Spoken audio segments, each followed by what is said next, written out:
भेद करना शुरू कर देता है। ये अच्छी है, ये बुरी है। इस प्रकार ये जो भेद करता है तो मन, और इसलिए बुद्ध कहते हैं मनो पुब्ब गम्मा धम्मा। जिस किसी का नदी का, कोई नदी का अगर शुरुआत होती है तो उगम कहते हैं हम उसको, उद्गम स्थान। हाँ, फिर वो कितनी बड़ी होते होते होते सागर तक जाते जाते कितना बड़ा विस्तार करके जाती है। इसी प्रकार बात छोटी रहती है, आंख ने देखा या कान ने सुना या नाक ने सूंघा, सुगंध लिया या दुर्गंध लिया, या जीभ ने चख लिया, लेकिन मन वहां का भेद करना शुरू कर देता। और वैसे ही विचार, हमारे मन में विचार कितने आते हैं, जब हम ध्यान में बैठते हैं तो बहुत सारे विचार आते हैं। हमें ऐसा लगता है, इसलिए हम बाधा किसको कहते हैं, तो वही बाधा है। एक तो लोभ की तरफ ले जाने वाली आता है, या तो द्वेष की तरफ ले जाने वाली। ये दो, एक तो द्वेष या लोभ। और ये क्यों होता है कि मन ही, हम जैसे ही ध्यान में बैठे, अगर ध्यान में अच्छा आनंद आ गया तो ऐसा लगता है बहुत ही अच्छा लगता है, और थोड़ा सा कुछ तकलीफ हो गया तो द्वेष आ जाता है। और हमें ऐसा लगता है कि और भी ध्यान करना चाहिए कि नहीं करना चाहिए, फिर हम लोग बैठते जाते हैं, और ऐसे ही जाते जाते फिर दूसरा विचार आता है। और इसलिए विचार को कहा विचार, विचारों पर विचार, श्रृंखला चल जाती है, और हम फिर बेल बजाते हैं, फिर सोचते हैं कि क्या कर रहे हैं। और इस प्रकार हमारा मन एक बात पूरी नहीं होती तो दूसरी बात पर उड़ान मारती है, और इसलिए हमारा ध्यान ध्यान ध्यान कहते हैं तो ध्यान कोई ध्यान नहीं होता। तो इसीलिए यहाँ का है कि जब हम ये जो बाधाओं को कहते हैं तो वहां भी पूरा परिपूर्ण नहीं हुए हम लोग मन को क्या कर रहे हैं, हम ही प्रशिक्षित कर रहे हैं, एकाग्रता की तरफ ले जाने के लिए प्रशिक्षित कर रहे हैं। जो जो भी उनकी आदतें हैं, वो आदतों को हम देख रहे हैं, और वो आदत के अनुसार वो आगे आगे हम लोग उसी के द्वारा जो बनाए हुए शरीर को रख। लेकिन सही मायने से हमारा ध्यान लगता नहीं, और इसलिए कई वर्ष बीत जाते हैं। लेकिन बुद्ध ने भी 7 वर्ष, हम तो सांसारिक है, बुद्ध ने 7 वर्ष तक उनको भी संसार छोड़ने के बाद, परिवार छोड़ने के बाद 7 वर्ष तक उनको भी भटकना पड़ा। मन इतनी जल्दी नहीं आता हाथ में। और इसलिए बुद्ध ने कहा कि सारा दारोमदार, क्योंकि एक बार जैन तीर्थंकर और अ, बुद्ध के पास में आकर कहने लगे थे, या तीर्थंकर का जो कहना था कि, उनका कहना था कि काया से होता है, वाचा से होता है, मन से नहीं। तो बुद्ध ने कहा कि जो कुछ भी होता है मन से होता है। मनो पुबक गम्मा धम्मा मनो सेठा मनोमया। अब मनोमया कर दिया है, तो हम जैसे जैसे बाधाओं को पार करते हैं तो हमारा मन मनोमय होते जाता है। मनोमया, ये शब्द भी यहाँ डाल दिया बुद्ध ने, देखिए कितना। मनोसेठा मनोमया मनस्साचे पदुत्थेन। मन प्रधान है, सर्वश्रेष्ठ है, सबका उद्गम है, और मन मनोमय है।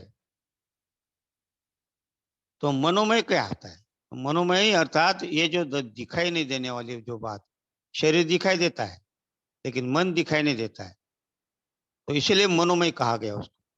और ये कहाँ से कहाँ चला जाएगा पता ही नहीं चलता है। जैसे कि अभी यहाँ बैठे, यहाँ से तुरंत कहीं और भी निकल जाएगा, और इसके बाद में और कहीं निकल जाएगा, फिर आ जाएगा, शरीर यहीं रहेगा। तो इसीलिए हमें इस मन को पकड़ने के लिए, जब हम उसको ट्रेनिंग देते हैं, प्रशिक्षित करते हैं, तब एक एक बाधा को देखते हैं। हमने बाधा को देखा, उपाय देखा, तो भी हम ये एकाग्र नहीं हुए। अब यहाँ सही मायने से हमें जागृति, यहाँ हमें प्रज्ञा का विकास करना। और प्रज्ञा 3 प्रकार की होती, कहते नहीं क्या? तो यहाँ प्रज्ञा का जैसा जैसा विकास करते हम, जैसा जैसा हमारा ध्यान ऊपर की तरफ जाता है, वैसा वैसा हम विकास की ओर बढ़ते हैं। तो हमारा मन भले ही यहाँ अभी पूरी तरह नहीं ठीक हुआ, लेकिन फिर भी हमने मन को कंट्रोल कर लिया है। बाधाओं को तो पार कर लिया, और बाधा पार कर लिया तो उसके बाद में हमें फिर भी एकाग्रता नहीं आई। अगर हम कहेंगे कि एकाग्रता नहीं आई, क्योंकि उसके बाद में फिर भी हमें विचार और वितर्क हमारे अंदर चलते, तो क्या कहते हैं, ये भी निवारण है, ये अच्छा है, ये अच्छे लक्षण है। लेकिन फिर भी ये विचार वितर्क बहुत प्रभाव में रहते हैं। और इसको, ये जो हम यहाँ से शुरुआत करते हैं बाधाओं के बाद, सही मायने से हमारा धीरे धीरे प्रज्ञा का विकास होना शुरू हो जाता है, हमारी प्रज्ञा विकसित होती है। और वो प्रज्ञा विकसित होने के लिए फिर हमें धीरे धीरे धीरे, अब प्रज्ञा बोले तो अभी जो बात कर रहे हैं, अब यहाँ जो बैठे हैं तो ये प्रज्ञा के कारण बैठे हैं आप लोग। बहुत से लोग ऐसे बाहर है, उनको प्रज्ञा उनके पास में नहीं है, और जो जो कहीं कहीं भी कार्यक्रम में लगे वो प्रज्ञा है। लेकिन जो बिल्कुल बौद्ध बनने के बाद भी प्रज्ञा में नहीं है, तो वो हमारे पास में नहीं है। तो लेकिन जैसे जैसे उनको समझ आती है, समझ अर्थात प्रज्ञा की तरफ जाना, और फिर यहाँ हमारे जो तीन प्राणी है, हमारे अंदर तीन प्राणी काम करते हैं, और उस प्राणियों को प्रज्ञा देखती है। वो प्राणी है, पहला प्राणी है लोभ, दूसरा है द्वेष, और तीसरा है मोह। ये जो तीन प्राणी हैं, ये तीन प्राणी हमारे भीतर कार्य करते हैं। सारा संसार इसी के ऊपर है, जो अस्तित्व कहते हैं ना हम, हमारे इसी ऊपर है। लेकिन जब प्रज्ञा विकसित होती है, तो वो यहाँ प्रज्ञा, पहली प्रज्ञा उनको धीरे धीरे धीरे धीरे कोशिश करती है, और वो कहते कि नहीं, मुझे अब तुझे देखना है, मैं देख लिया हूँ।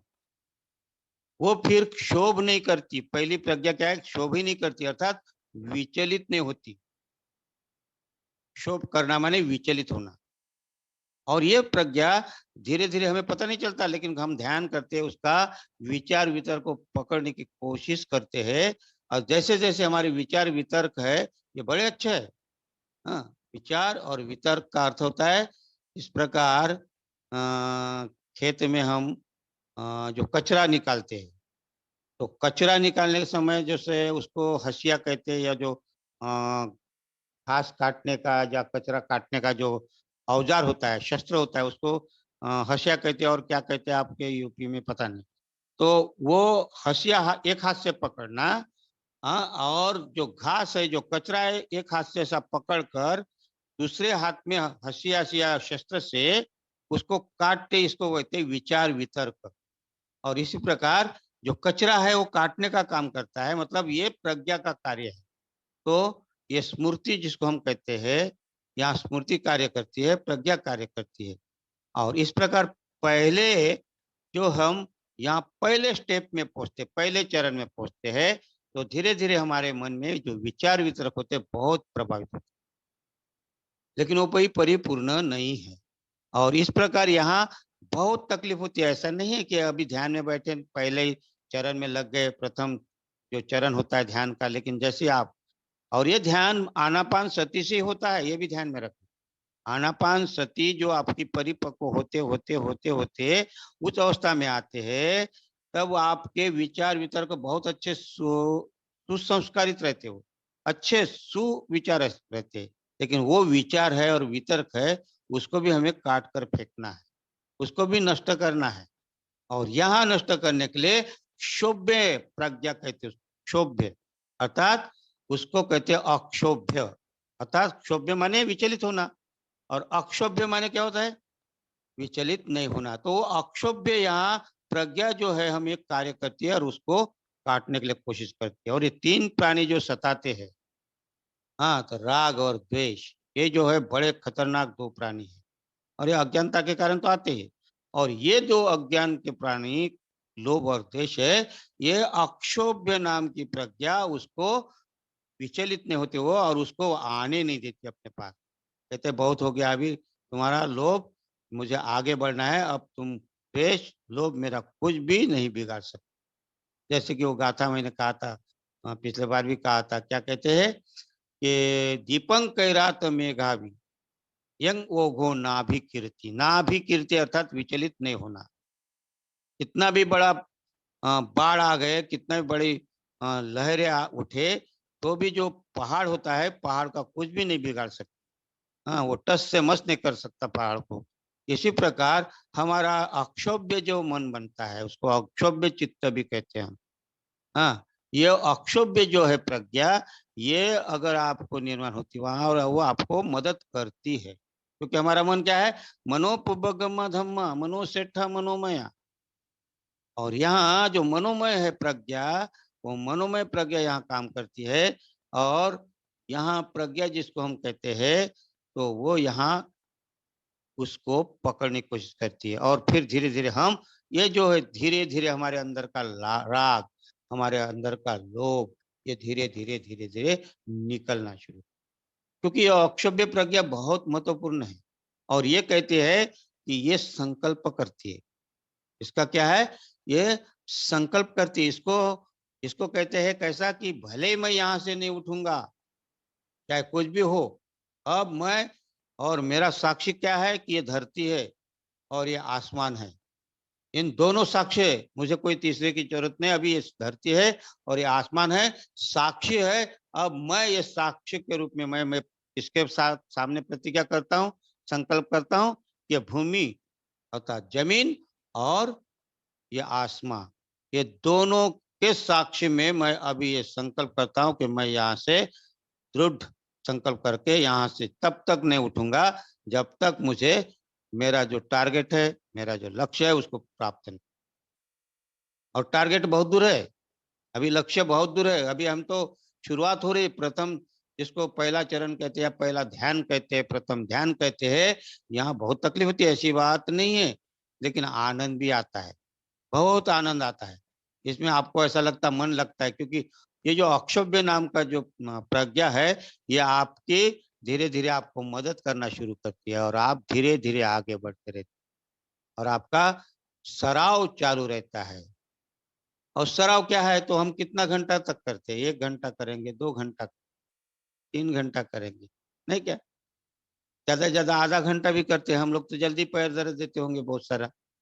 लेकिन हमें जब ये जो ध्यान सराव का जो प्रभाव है, और ये धम्म का जो अक्षोभ्य का जो प्रभाव है, उसी में अगर हम चिंतन करते रहते हैं और चिंतन करते हैं, तो हम जब भी कोई काम करते हैं तो हमारे सामने वही चिंतन आता है। और हम, ऐसा लगता है कि कोई हमसे बात भी कर रहा है, तो कभी कभी ऐसा लगता है हमने सुना ही नहीं। आगे वाला कहता है क्या कर रहे हैं, किसमें गुम हो गए हो, तो वो चिंतन में रहते। इतना इतना प्रभाव होता है इसका। और इसको मदद कौन करता है, एक जिसको कहते हैं कि इसका जो एक प्राणी है, इसको कहते हैं, वो प्राणी का नाम दिया अक्षोभ का, कि वो प्राणी है अपना जो हाथी, हाथी के समान। जिस प्रकार हाथी क्या करता है, हाथी अगर चला तो रास्ते में कोई भी अगर उसको आए तो भी उसका कुछ भी बिगाड़ नहीं सकता। और ये वीर्य का प्रतीक, हाथी वीर्य का प्रतीक है। और ये अक्षोभ्य के वीर्य इतना तेज हो जाता है कि अगर कोई किसी का कोई आलोचक भी रहा, आलोचना भी करने वाले रहे, तो भी वो उसके तरफ ध्यान नहीं देता।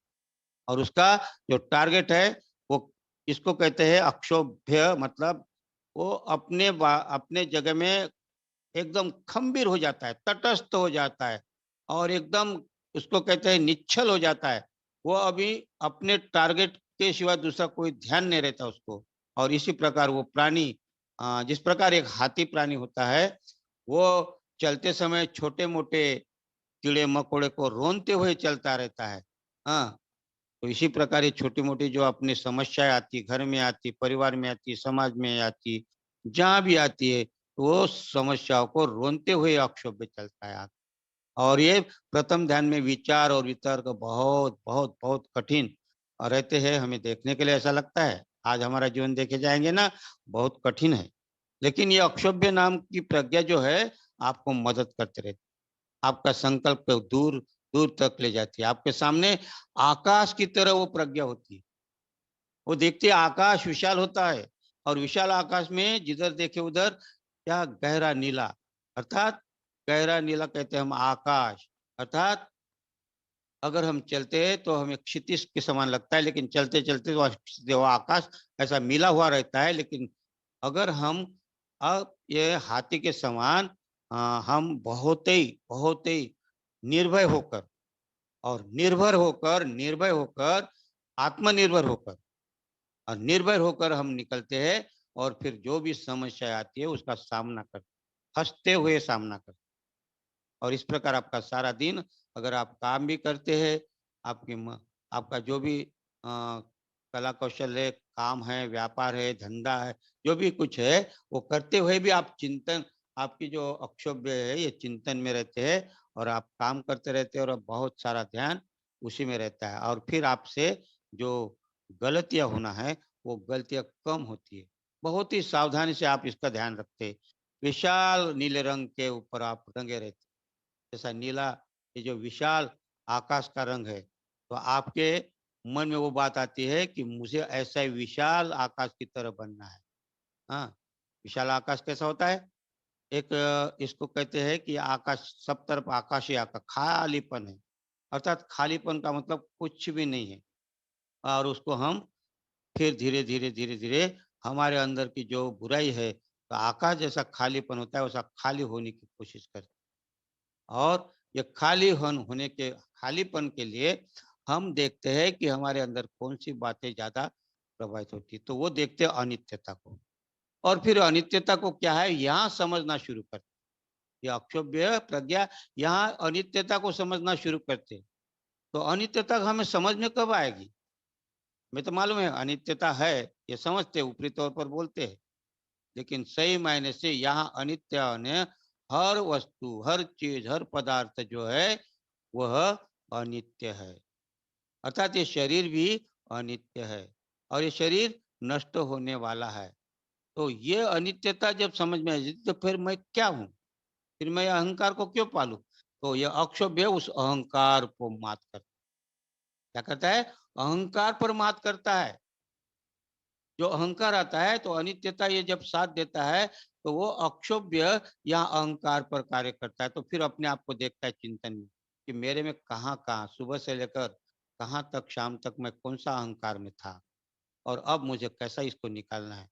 और धीरे-धीरे वो ध्यान में फिर वो अहंकार को नष्ट करने की कोशिश करता है। और उसके बाद में फिर हमारे इसमें एक और एक स्नेह जिसको कहते हैं, जिसको आसक्ति भी कहते हैं। फिर वो आसक्ति की तरफ देखता है कि मेरे में कौन सी आसक्ति है।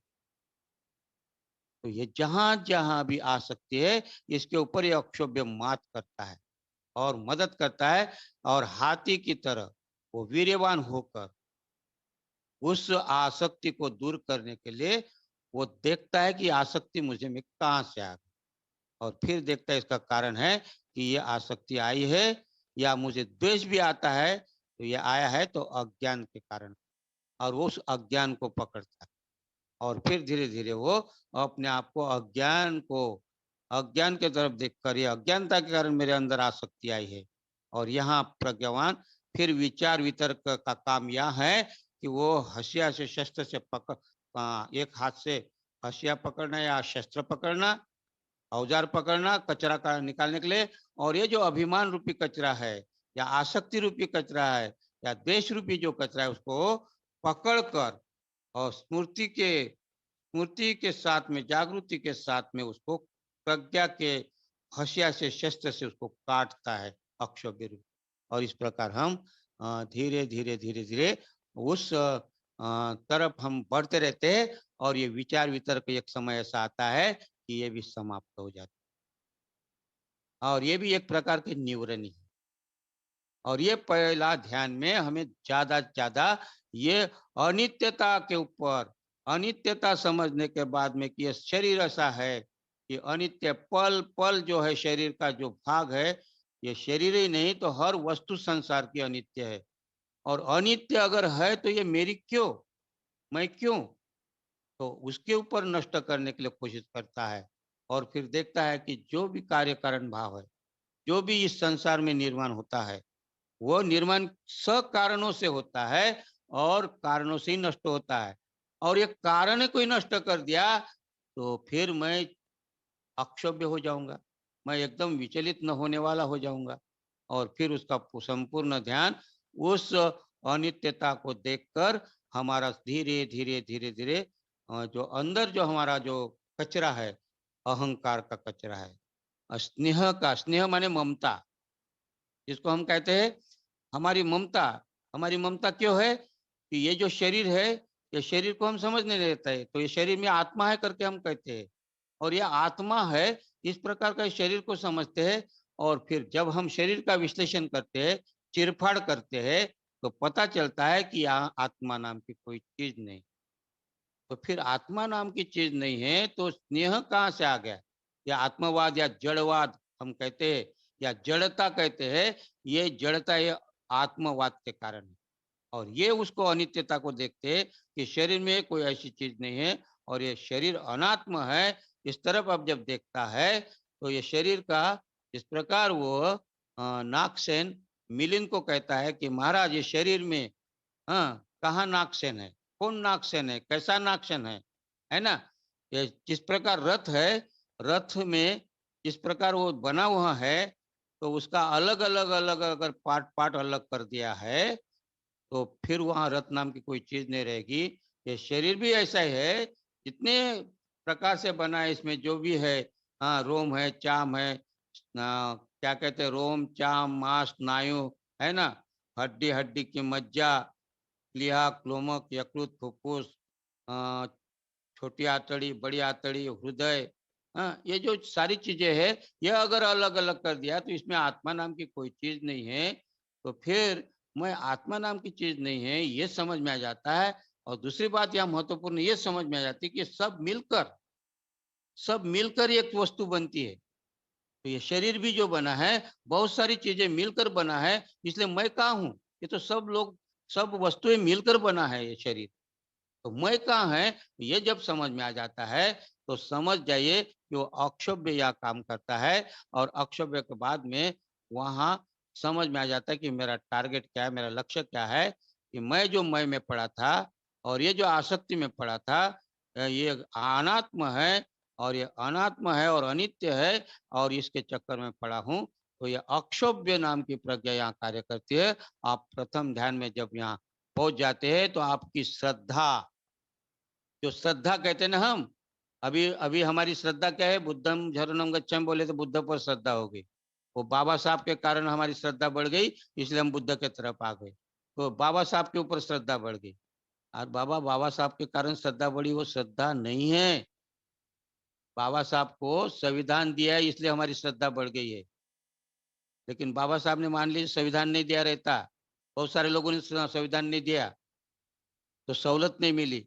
लेकिन उन लोगों ने धम्म दिया, बहुत सारे आ गए।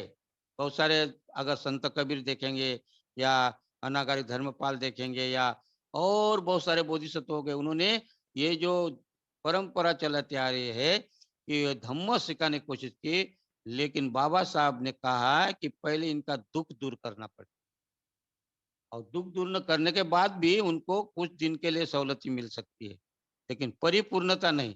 और इसीलिए उन्होंने फिर बुद्ध के तरफ ले गए, क्योंकि उन समझे थे कि अनित्यता, ये धम्म को समझ गए थे कि अगर विकास करना है तो बुद्ध का धम्म ही विकास कर सकता है।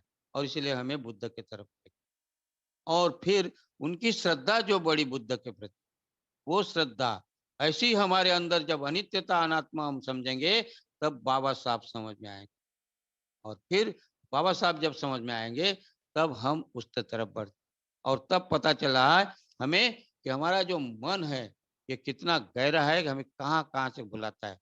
यहाँ सही मायने से मन को पकड़कर आपकी श्रद्धा इंद्रिय जिसको कहते हैं इंद्रिय, अभी तक श्रद्धा इंद्रिय नहीं, तो ये अक्षोभ्य के प्रज्ञा से धीरे धीरे विकसित होकर आपके अंदर श्रद्धा इंद्रिय निर्माण। और तब सही मायने से जब बुद्धं शरणं गच्छामि कहते हैं, तब आप क्या करते हैं, श्रद्धा आपकी बढ़ती है वहां। और श्रद्धा पूर्वक कहते हैं कि वाह बुद्ध। हाँ वो सारिपुत्र मालूम है, सारिपुत्र जब कहीं रुकते थे तो और रात हो जाती थी और बुद्ध जिस दिशा में रहते थे या अशुजित जिस दिशा में रहते थे, उस दिशा में वो नमस्कार करते थे, नमस्कार करके प्रणाम करके सोते थे। इसलिए सोते थे, उनकी श्रद्धा देखिए बुद्ध के प्रति कि हे भगवान, मैं आपके इस धम्म को समझ गया, आप अगर नहीं होते तो मेरा जीवन बर्बाद होता, अहंकार में चला जा रहा था, आसक्ति में रहा रहता, और न जाने कितने जन्म लेना होता, कितना पीड़ा सहना होता। लेकिन आप मिले और अशोजित के कारण मिले, आप दोनों को मैं प्रणाम करता हूँ और उनकी श्रद्धा उनके प्रति ऐसी ही हमारी श्रद्धा। जब यह हम इस ध्यान साधना में पहले विचार वितर्क के साथ में जब ध्यान साधना में उतरते हैं, तो धीरे धीरे हमारी ध्यान साधना परिपक्व होते होते हमें ये अक्षोभ्य नाम की प्रज्ञा निर्माण होती है। और ये अक्षोभ्य नाम की प्रज्ञा हमारे अंदर का जो अहंकार है, हमारे अंदर की जो आसक्ति है, हमारे अंदर अनित्य और अनात्म नहीं समझने का जो अज्ञान है, ये हमें समझ में आ जाता है। और फिर हमारे अंदर सही मायने से बुद्ध के प्रति श्रद्धा निर्माण होती है। तो प्रथम ध्यान श्रद्धा इंद्रिय प्राप्त होना। तो प्रथम ध्यान में यहाँ ही जो श्रद्धा निर्माण होती है, तो धीरे धीरे धीरे धीरे श्रद्धा इंद्रिय जब प्राप्त होता है तो यहाँ श्रोतापन्न की ओर जाता है। और यहाँ श्रोतापन्न की ओर जाने के लिए फिर यहाँ अक्षोभ्य नाम का जो ये प्रज्ञा है, यहाँ हमारे अंदर काम करती है। इसको इसको मंडल कहा गया है, इसको प्रज्ञा मंडल कहा है। और यह प्रज्ञा मंडल का पहला अक्षोभ्य है। यह आपके जो बंधन है तीन, सत्काय दृष्टि, विचिकित्सा और शीलवत परामर्श, इसमें कार्य करता है। और यह अक्षोभ्य नाम का आपको सत्काय पक्के दृष्टिकोण से बाहर करता है। और फिर यही अक्षोभ्य आपको विचिकित्सा से बाहर करता है। और यही अक्षोभ्य आपको शीलवर्त परामर्श से बाहर करता है। और इस प्रकार धीरे धीरे तीन बंधन की तरफ आपको ले जाता है। और यह अक्षोभ्य तीन बंधन से आपको क्या करता है, बाहर करना शुरू करता है। और जैसा जैसा आपका पक्के दृष्टिकोण जो जो आपने बना के रखे कि मैं हूँ, मेरा है, हाँ, मुझे ही ध्यान करना है, मैं ही ध्यान करके मैं बुद्ध बनूंगा, ये भी एक अहंकार है। तो ये जो है अलग अलग जो है, ये अहंकार, ये पक्के दृष्टिकोण हमने बनाया कि मेरा सब कुछ है, मेरा लड़का है, मेरी पुत्र है, मेरी पत्नी है ना। लेकिन जब यहाँ समझ में आता है तब वो यहाँ ये पक्के दृष्टिकोण से बाहर होता है। और उसको कहते हैं फिर पुत्ता मत्थि धनंग मत्थि इति बालो विवहिति। ये सारा अज्ञान है। क्या कहते हैं बुद्ध, ये सारा अज्ञान है।